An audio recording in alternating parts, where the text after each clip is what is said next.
Welcome to Lucky Lesson 13 of Organic Chemistry. I've put together a reaction here. We're going to talk about it as an example from what we talked about last lesson, which is about pKa values.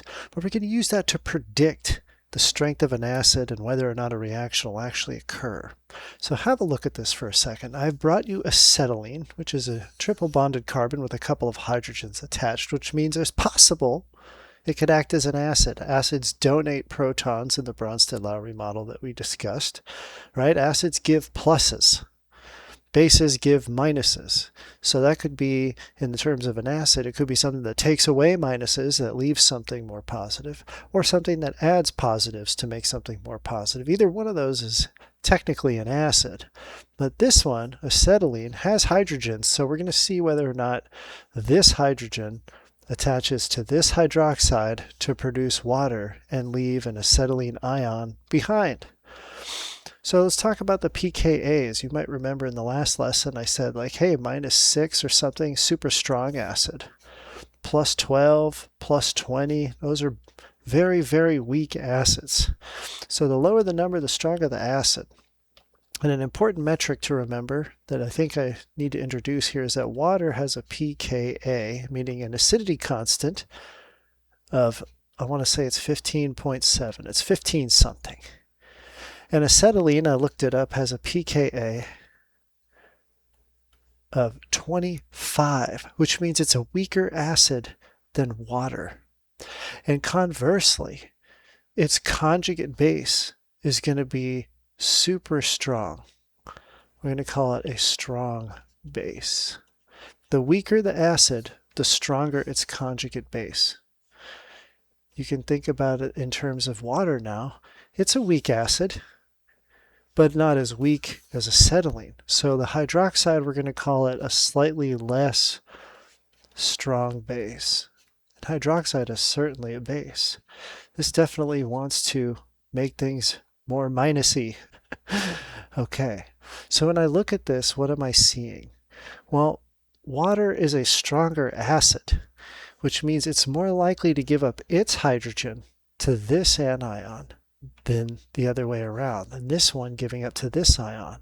So you're more likely really to see things go this direction, where water will donate to this strong base. This strong base is going to rip that hydrogen away and produce acetylene, not the other way around.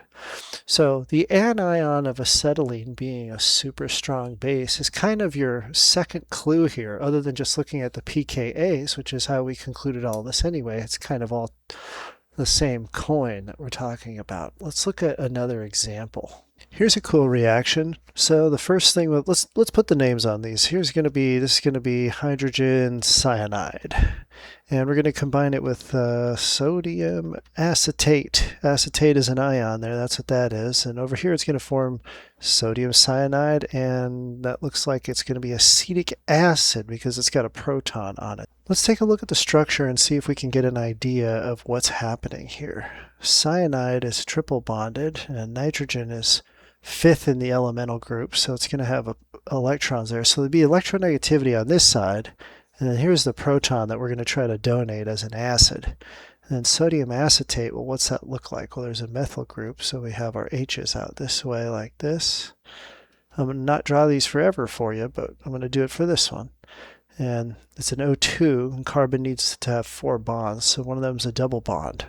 And you'll notice this oxygen is going to be a -1 charge because he has a formal charge here of 7 minus 6, or 6 minus 7 is -1. There's too many electrons around this oxygen, whereas this guy here is perfectly neutral. He's happy. But don't forget from the previous lecture that this is going to participate in resonance. I could just as easily have made the double bond here and hid that and put my electrons up here. I could have done it that way. And that's totally valid. So the odds are that this is participating in resonance. This pi bond has p orbitals that it can bounce around. So it's going to be a little more stable than just a couple of oxygens that are single bonded or something like that, or just some loose electron group hanging out. But this is how we'll draw it for now. And the question is, does it form sodium cyanide, which should just be the same looking but without the hydrogen? And I think we write it as the ion because it may not even combine. It may just be dissolved in solution of acetic acid. And over here, I'm not going to draw the carbons and the hydrogens in the 4th grade way. We're going to do it the grown-up way now, and we're going to do it like this. And we're going to add that hydrogen to it because that's the suggestion. So this is same drawing, right? You remember carbon has its methyl group here. You don't need me to write the hydrogens in anymore. You know they're there because they have to be there. Or I would have drawn something different. You know there's a carbon here because nothing is labeled, but the line takes an angle. It really is that simple. So now we have a neutral atom with an alcohol group on the edge here. That's our acetic acid. Pretty simple molecule. But the question is, does it happen? Let's have a look at it and see what we can figure out. Once again, the secret is in the pKa value. So if I look on a table for hydrogen cyanide, the pKa is going to be 9.2. That's in the weaker acid range, not nearly like the one before we looked at 25, but 9 is still kind of high. Acetic acid has a pKa of 4.76. That's starting to get close to the strong acids. I'm going to say it's a strong-ish acid. And you know what that means?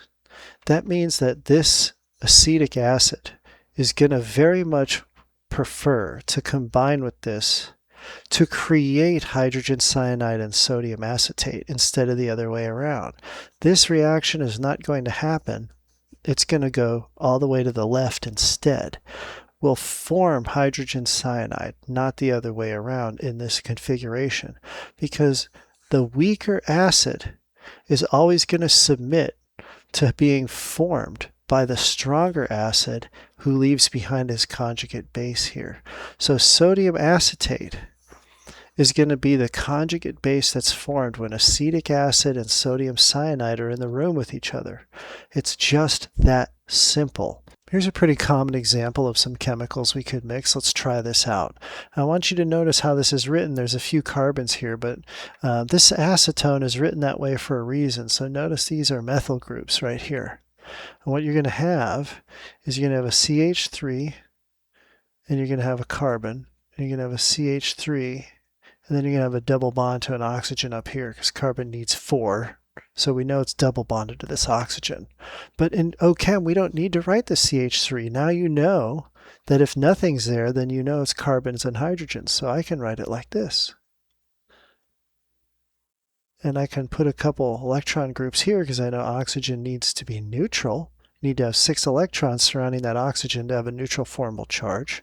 And you should know there's a methyl group on the end of this. This is a carbon here with 3 H's sticking off it. You don't need me to show you that. That's what this is here. That's what this is here. And the CO group is this in the middle here. So this is acetone. Pretty common solvent. You'll notice it's going to be pretty electronegative on this side. Right, and now let's look at our sodium amide. Sodium being because there's sodium, and amide meaning nitrogen with hydrogens attached to it. Amide.